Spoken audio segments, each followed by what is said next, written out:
자, 우리 성경 말씀 마태복음 2장 1절에서 11절 말씀이에요. 헤롯 왕 때에 예수께서 유대 베들레헴에서 나심에 동방으로부터 박사들이 예루살렘에 이르러 말하되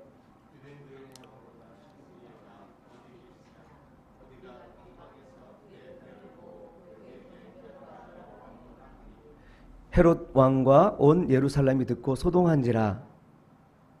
4절 넘겨줘야지.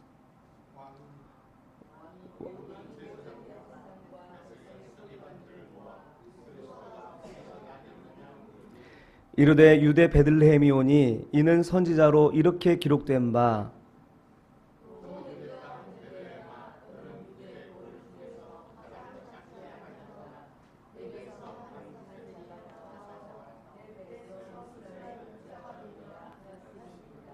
이에 헤롯이 가만히 박사를 불러 별이 나타난 때를 자세히 묻고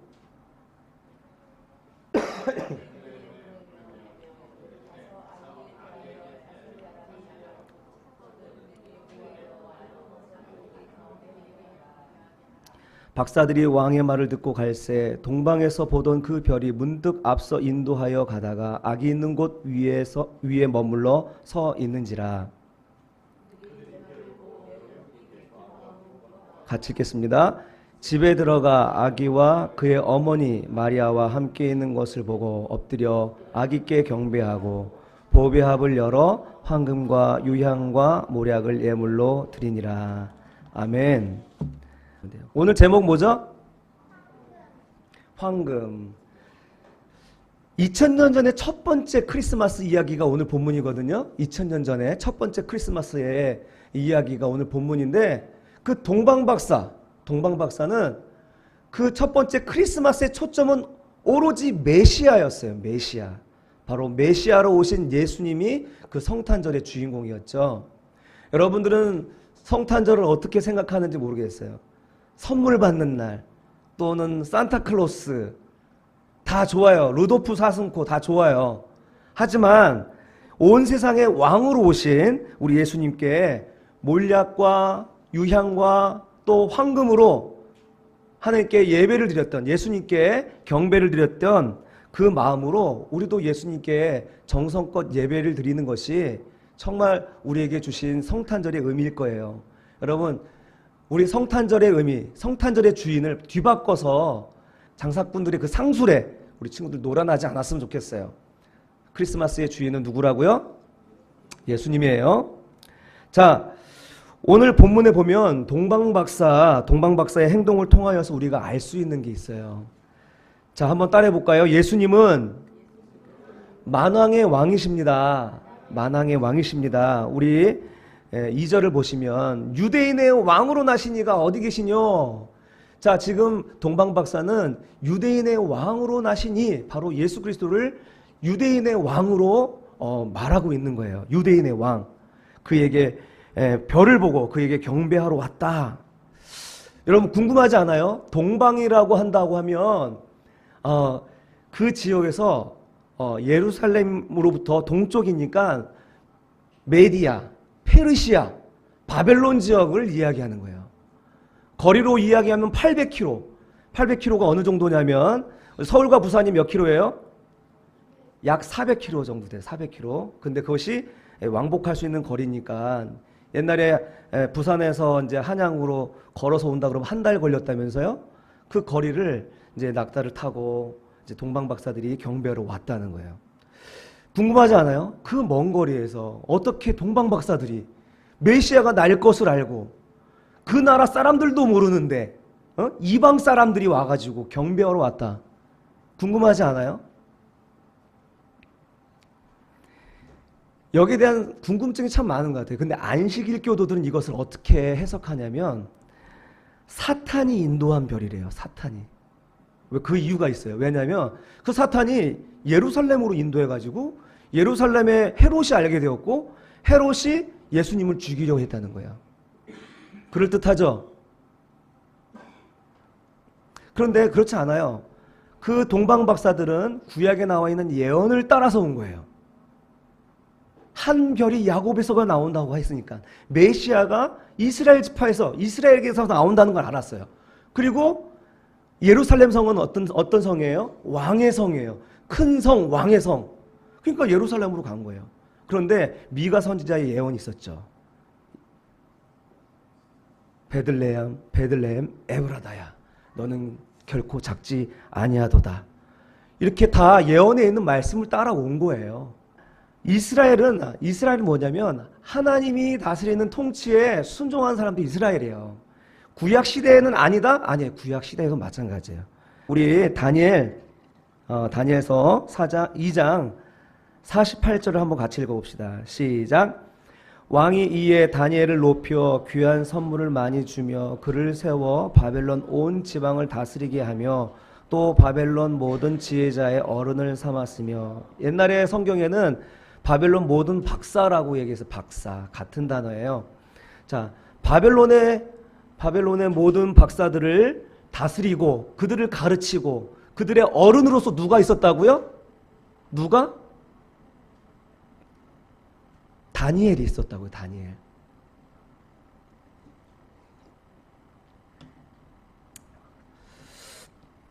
자, 다니엘은요, 이스라엘 백성들이 바벨론의 포로로 일찌감치 끌려가 있을 때 포로였지만 바벨론 시대 그리고 페르시아, 메디아 시대에 걸쳐서 그 나라의 총독으로 있었어요. 총독으로. 가장 높은 위치에 있었던 사람이에요. 그러면서 그는 모든 이 천상, 별을 보고 천문학을 가르치는 선생들의 우두머리였어요. 자, 그 사람이 주술을 가르쳤어요? 그 사람이 귀신을 다스려가지고 점을 쳤겠어요?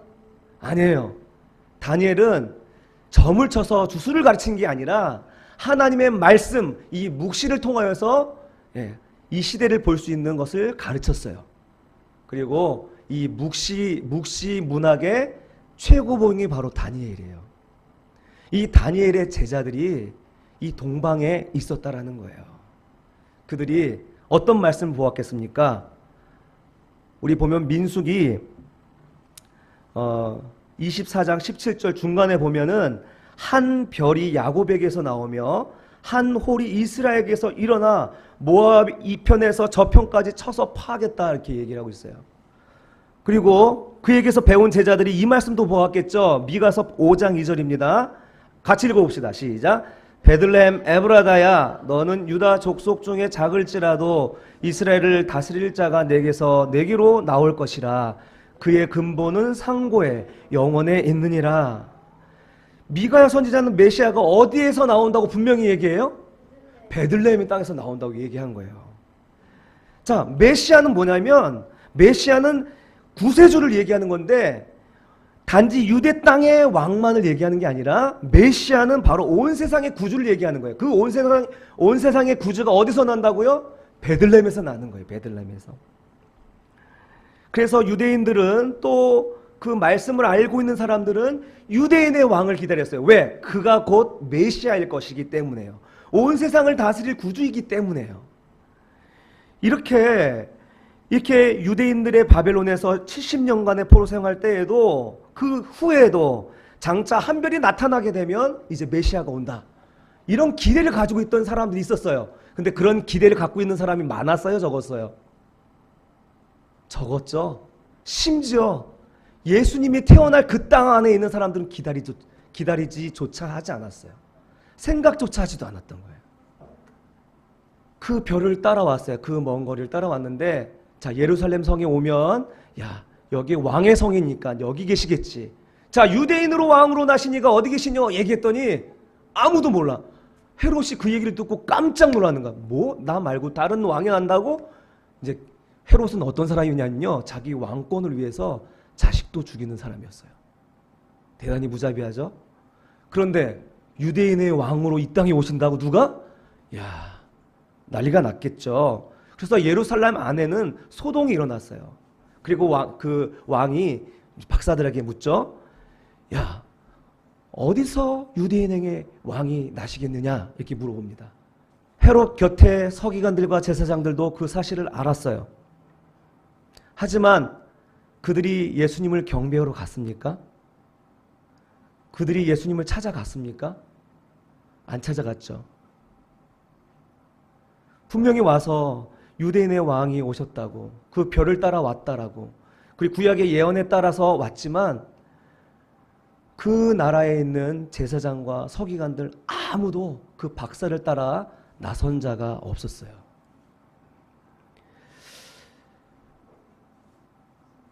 그 사람들이 우리 예수님이 메시아가 오신다는 것을 알았을까요? 몰랐을까요? 메시아가 다시 오신다는 사실을 알았을까요? 몰랐을까요? 알았죠. 그런데 오늘 본문을 보니까 안 왔으면 좋겠다는 생각을 하는 것 같아요. 조금만 있다 오셨으면 좋겠다고 생각하는 것 같아요. 지금 먹고 살기 좋은데 다음에 오시지. 아닐 거야. 무슨 예수님이 오셔. 내가 사는 동안에 그런 일은 없어. 오늘날도 마찬가지인 것 같아요. 우리 예수님께서 부활을 승천하시면서 뭐라고 하십니까? 내가 올라가는 모습, 이 모습 그대로 다시 오겠다고 얘기하셨잖아요. 예수님 오셔요, 안 오셔요? 예수님은 다시 오셔요. 이 땅에 우리가 바삐 살고 열심히 공부하는 그 중에 오실 수도 있어요. 그런데 우리는 예수님이 오시지 않을 거라는 생각을 하고 살아가고 있어요. 근데 예수님은 분명히 말씀하셨죠. 예수님은 오신다는 거예요.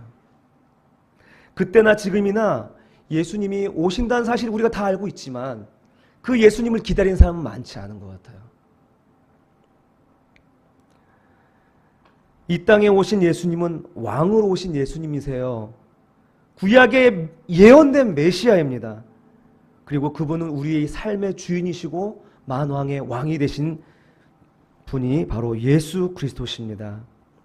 그래서 계시록에서 이렇게 말씀하십니다.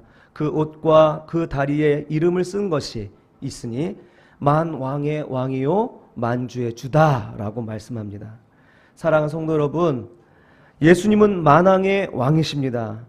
예수님은 지금도 우리를 다스리는 만왕의 왕으로 오신 구세주요, 또 다시 오셔서 선악간에 심판하실 재림주로 오실 그리스도신 줄 믿습니다. 자, 이 만왕의 왕이 되신 예수님께서는 우리를 어떻게 다스려 주신다고 말씀하십니까? 우리 본문 보시면,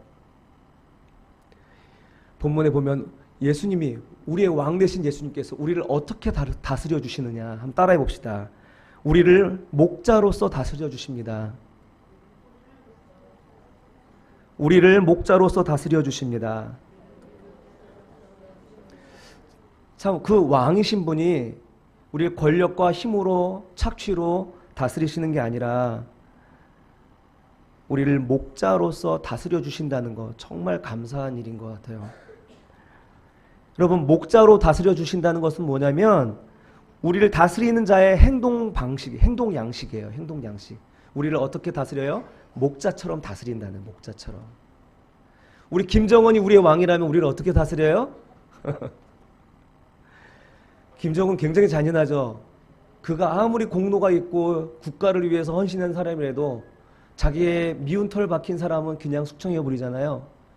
힘과 권력으로 착취하고 누리는, 억압하는 그런 왕이 요즘 세상의 왕들이 아닌가 싶어요. 근데 우리 예수님은 그런 왕이 아니라 목자로서. 이스라엘의 목자는 어떤 목자냐면요, 이스라엘은 산이 험하다고 합니다. 그래서 양들이 그냥 가다가 갑자기 절벽을 만나면 미끄러져서 실족해서 죽기도 하고 그런대요. 그래서 목자들이 만들어 놓은 양의 길이라는 게 있대요. 또 그 와디라는 것이 있어요. 계곡인데 비가 안 오면 그냥 초원지예요, 초원지. 그런데 비가 한번 쏟아지면 갑자기 물이 불어가지고 큰 강을 이루는 것이 와디라고 해요. 이런 데서 못 모르고 풀을 뜯다가 비가 잠깐 와가지고 쓸려 내려가서 죽을 수도 있는 것이 그들의 처한 환경이죠. 그리고 양이 얼마나 약해요. 짐승에게 밥이 될 수도 있는 거죠. 인도함 받지 못하면 결코 양은 살 수가 없는 거예요. 여러분, 목자하면 누가 생각납니까? 목자하면 생각나는 사람. 목자하면 생각나는 사람. 다윗 생각나잖아요, 다윗. 다윗이 골리앗과 싸우러 나가려고 할 때 말리잖아요. 네가 그 작은 채고 네가 어떻게 골리앗을 상대하냐. 그랬더니 다윗이 뭐라고 합니까? 내가 그 양떼 가운데에서 곰이나 사자들이, 일이나 사자들이 양 새끼를 물고 가면 내가 쫓아가서 그 곰이나 사자의 입에서 그 양을 건져내었습니다 라고 얘기하잖아요. 목자는요, 지금 곰이나 사자 같은 건 맹수예요, 맹수. 사람이 잡기가 어렵잖아요. 쉽지 않잖아요. 그런데 그 곰이나 맹수를 찾아가 가지고 그의 입에서 건져내었다는 것은 생명을 걸고 했다는 거예요. 생명을 걸고. 이미 그 양을 위해서 생명을 주었다는 거예요. 하나님께서, 예수님께서 이 땅에 우리의 목자로 다스려 준다는 것은 뭐냐면 바로 이와 같이 우리를 이 험한 길에 인도하시는 인도자가 되어주시고 우리와 함께 먹고 자면서 우리를 지켜주시고 그리고 생명을 던져서 우리를 건져주시는 방식으로 우리를 통치하신다는 그 말씀이세요. 예수님은 이와 같이 목자로 우리를 다스려 주시고 사랑으로 다스려 주셔요. 착취하지 않고 오히려 양을 위하여 목숨을 던지는 것이 바로 우리 예수님이 우리를 통치하시는 방식이에요. 자기의 유익과 안전을 위해서 양을 희생시키는 게 아니라, 맞아요, 틀려요? 자기의 유익과 안전을 위해서 양을 희생시키는 것이 목자예요? 예수님이 거짓 목자 이야기하죠. 가짜 목자. 사꾼 목자 이야기하죠. 사꾼 목자는요, 돈을 받고 고용한 목자예요. 그 고용한 목자가 들에서 양떼를 치다가 곰이 나타났어. 그 자기가 생명의 위협을 느낄 것 같아. 그럼 어떻게 하는 줄 알아요? 도망가요, 도망가. 그것과 싸우겠어요? 안 싸워요. 자기는 그냥 고용된 목자이기 때문에 그냥 싸우지 않고 도망가는 거예요. 여러분, 진짜 참목자는 양을 위해서 희생하는 것이 참목자예요. 여담이지만 영성교회 어떻게 잘 돼가나 시끄럽진 않나 교회 설교를 한번 들어봤어요. 그 교회 분위기를 좀 보려고 들어봤는데 김하나 목사님이 아주 설교를 아주 은혜롭게 잘 전하시더라고요. 십자가의 희생, 헌신, 이 강조하는 그런 은혜의 말씀이었어요. 그 자체로는 정말 은혜로웠죠. 그런데 마음에 드는 생각은 하나님은 양들을 위해서 희생했는데, 하나님은 양들을 위해서 자기 자신을 죽였는데 왜 김하나 목사는, 왜 김상환 목사님은 자기가 져야 할 그 십자가를 양들에게 지도록 하는가? 왜 양들에게 희생을 하라고 요구하는가? 자기들이 벌인 일들을 왜 성도들이 지도록 말하고 있는가? 그렇게 은혜롭고 정말 감동 있게 설교하는 그 입술이 전 오히려 뱀의 혀처럼 느껴졌어요. 소름이 끼치더라고요. 그러나 분명한 것은 오늘 본문에 보면 자기의 유익과 안전을 위해서 양을 희생하는 것이 목회의 방식이고 하나님의 나라고 하나님 교회의 통치 방식인데, 이와 같이 하지 않는다면 이것은 복음이 아니죠. 여러분, 예수님은 선한 목자십니다. 당신의 힘으로 사역하지 않고 당신의 가능성으로 하지 않고요, 오직 하나님이시지만 하나님 말씀에 순종하면서 양들을 위해서 희생하시는, 기꺼이 자기 생명을 내어주시는 그런 사역을 하신 분이 우리 주님이십니다. 읽어봅시다. 시작. 도둑이 오는 것은 도둑질하고 죽이고 멸망시키려는 것이요 내가 온 것은 양으로 생명을 얻게 하고 더 풍성히 얻게 하려는 것이라. 나는 선한 목자라. 선한 목자는 양들을 위하여 목숨을 버리거니와. 아멘. 예수님은 선한 목자세요. 우리를 더 풍성하게 하기 위하여서 생명을 주시고 더 풍성하게 주시려고 우리에게 오신 바로 예수님인 줄로 믿습니다. 그분이 오셔서 우리에게 몸을 내어주심으로 우리를 살려주셨고 우리의 상처를 깨끗이 치료해 주셨고, 그리고 사탄으로부터 우리를 건져서 십자가로 온몸으로 막아주신 분이 바로 우리 예수님이십니다. 지금도 이스라엘의 목자 되신 예수님은 우리를 다스리시는 왕이신 줄로 믿습니다. 우리의 선한 목자가 되어주심으로 영원토록 우리를 다스려 주실 줄로 믿습니다. 자, 이 예수님은 이제 어떤 분이실까요? 이 예수님은 우리를 목자로서 다스려 주시는 왕이신데, 이 예수님은요, 따라해 봅시다. 영원한 나라의 왕입니다. 예, 영원한 나라의 왕이 되십니다.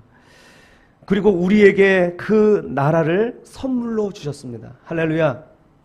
그 영원한 나라를 우리에게 선물로 주셨어요. 자, 이 영원한 나라는 죽어서 가는 거죠? 예, 아니에요. 이 영원한 나라는 바로 이 땅에서 누리는 나라예요. 이 땅에서 천국을 누리지 못하는 사람은 저 천국을 소유할 수가 없어요. 아멘? 다시 한번요. 이 땅에서 천국을 누리지 못하는 사람은 저 땅에서 천국을 누릴 자격이 없어요. 여러분, 지긋지긋한 세상, 에이! 하고 죽으면 천국 가겠지 이렇게 생각하고 막 살면 안 돼요. 이 땅에서 하나님은 천국을 이루라고 말씀하셔요. 예수님이 오셔서 처음 하신 말씀이 뭡니까? 예수님 오셔서 사역을 처음 시작할 때 하신 말씀이 뭡니까? 기억나는 사람? 회개하라. 천국이 가까이 왔느니라. 천국은 너희 가운데 있느니라. 할렐루야. 예수님은 지금 이 땅에 천국을 가지고 오셨어요. 그리고 이 땅에서 천국을 누리도록 우리에게 선물로 주셨어요. 그리고 이 땅에서 천국을 누리도록 기도하라고 말씀하여 주셨어요. 마태복음 6장 10절 한번 읽어볼까요? 나라가 임하시오며 뜻이 하늘에서 이루어진 것 같이 땅에서도 이루어지이다. 하나님의 나라가 임하시오며 하나님의 나라가 임하도록 기도하라는 거예요. 이 나라가 여기에서 우리가 이 땅에 살지만 하늘에서 이루어지는 그 뜻이 이 땅에서 이루어지도록 우리가 살 때 우리는 그 땅에서 살 자격이 있는 거예요. 여기서 막 살고 천국 가겠다고요? 천만에만 착각하지 마세요.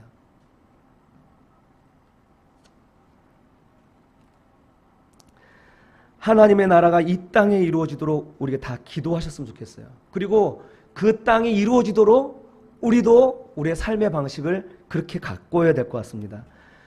이사야가 이렇게 예언합니다. 11장 6절에서 7절 한번 볼게요. 이리가 어린 양과 함께 살고 표범이 어린 염소와 함께 눕고 송아지와 어린 사자가 함께 살진 짐승이 함께 있고 또 암소와 곰이 함께 먹고 그것들의 새끼가 함께 엎드리며 사자가 소처럼 풀을 먹는다. 이게 지금 천국이라는 거예요. 이사야가 바라보고 있는 천국이 이런 모습이라는 거예요. 이게 어떤 모습인지 상상이 갑니까? 자, 이리가 어린 양을 잡아먹지 않고 함께 지낸다는 거예요. 표범이 어린 염소와 잡아먹지 않고 함께 지낸다는 거예요. 이게 천국이라는 거예요. 이사야 선지자가 말하는 천국은 어떤 나라냐면, 자, 강한 이리가 어린 양을 살게 하는 거예요. 잘 들으세요, 다시. 강한 이리가 어린 양을 살게 하는 거예요. 강한 표범이 어린 염소를 살게 하는 거예요. 잡아먹지 않고 살게 하는 거예요. 이것이 천국이라는 거예요. 강한 자는 긍휼한 마음을 가지고 약한 자는 감사한 마음을 갖는 거예요. 긍휼과 감사는 이 땅에서 누리는 천국의 감정이에요. 아멘? 이 땅에서 긍휼과 감사는 이 땅에서 누릴 수 있는 천국의 감정이라는 거예요. 여러분, 이것은 강한 데서 약한 데로 흘러가는 게 하나님께서 원래 만들어 놓으신 생명의 흐름이에요. 이 흐름이 막아지면 죽는 거예요. 여러분, 강을 막아보세요. 죽어요, 살아요? 강을 막았더니 살았어요, 죽었어요? 대한민국의 강들이? 네, 죽었잖아요. 강의 흐름을 막으면 죽는 거예요. 피의 흐름을 막으면 어떻게 돼요? 여러분, 피의 흐름을 막으면 어떻게 돼요? 죽는 거예요. 돈의 흐름을 막으면 어떻게 되는 거예요? 돈의 흐름을 막으면 경제가 망하는 거예요. 이 흐름은 생명이에요, 생명. 근데 이 흐름은 강한 데서 낮은 데로, 약한 데로, 그리고 높은 데서 낮은 데로 흐르는 게 이게 하나님께서 주신 질서예요, 질서. 그런데 사람은 이것을 바꿔버렸죠. 약한 데서 강한 데로, 낮은 데서 높은 데로 이 흐름을 바꿔버렸어요. 탐욕이 그렇게 만들어버렸어요. 이게 바로 죄가 가득 찬 세상의 특징이라는 겁니다. 세기말 현상이라는 거예요. 오늘날의 0.01%의 사람이 전 세계 50%의 사람의 재산보다 많대요.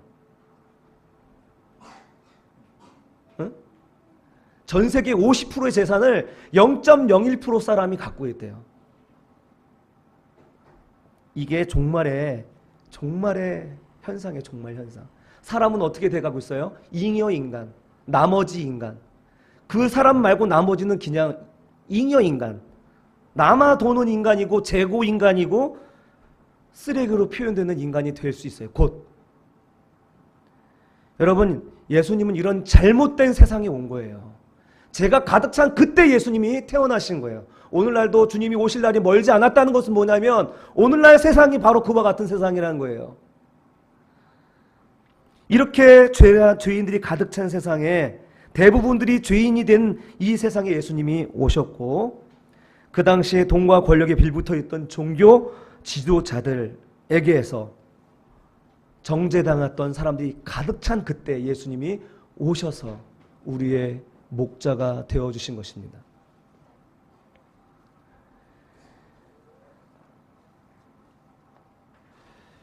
사랑하는 성도 여러분, 우리가 사는 세상은 지금 예수님이 오셨을 때랑 정말 비슷해요. 여러분 많이 바쁘고 해야 할 일들도 많고 공부도 해야 되죠? 잊지 마세요. 예수님은 오십니다. 다시 오십니다. 다시 오시는 그 분을 기다리는 자가 되었으면 좋겠습니다. 예수님이 오셨다고 유대인의 왕이 나신 곳이 어디냐고 말했을 때 아무도 그를 찾아 나서지 않았지만 오늘날 주님이 오신다 할 때 여러분들 찾아 나설 수 있는 하나님이 숨겨놓은 거룩한 백성들이 다 되시기를 바랍니다. 사랑하는 성도 여러분, 우리 인생에 중요한 것은 물질입니다. 그러나 물질보다 더 중요한 것이 바로 우리를 다스리신 예수 그리스도입니다. 또한 우리가 살아갈 때 중요한 것은 우리의 사회적 지위이고 위치입니다. 그러나 그보다 더 중요한 것은 바로 우리 예수님이 우리에게 이루어 주시는 하나님의 나라입니다. 사랑하는 성도 여러분, 예수님은 이 영원한 나라의 왕이 되어주시고 그 나라를 오늘 우리에게 선물로 주셨습니다. 그 선물을 받으시고 이 땅에서 천국을 누리실 수 있기를 주님의 이름으로 축원합니다. 이제 이 왕이시고 목자 되신 예수님의 탄생을 동방박사들은 어떻게 맞이했는가? 자, 따라합시다. 황금과 유향과 모략으로 경배드렸습니다. 집에 들어가 아기와 그의 어머니 마리아 함께 있는 것을 보고 엎드려 아기께 경배하고 보배합을 열어 황금과 유향과 모략을 예물로 드리니라. 오늘 이 제목은 황금이었습니다. 황금은 왕권을 상징하는 것이고 변함없는 믿음을 상징하는 것입니다. 변함없는 믿음으로 경배드렸어요.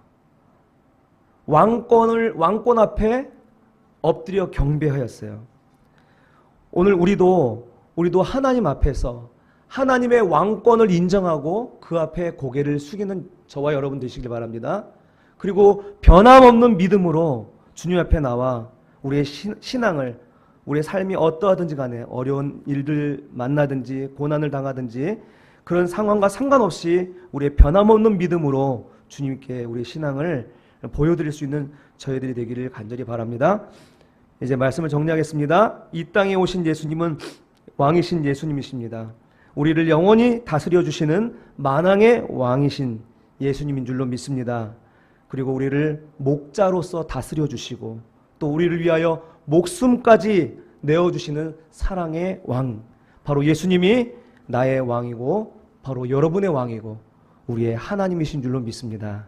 이 시간 우리 찬송하시면서 우리 기도하고 마치겠습니다.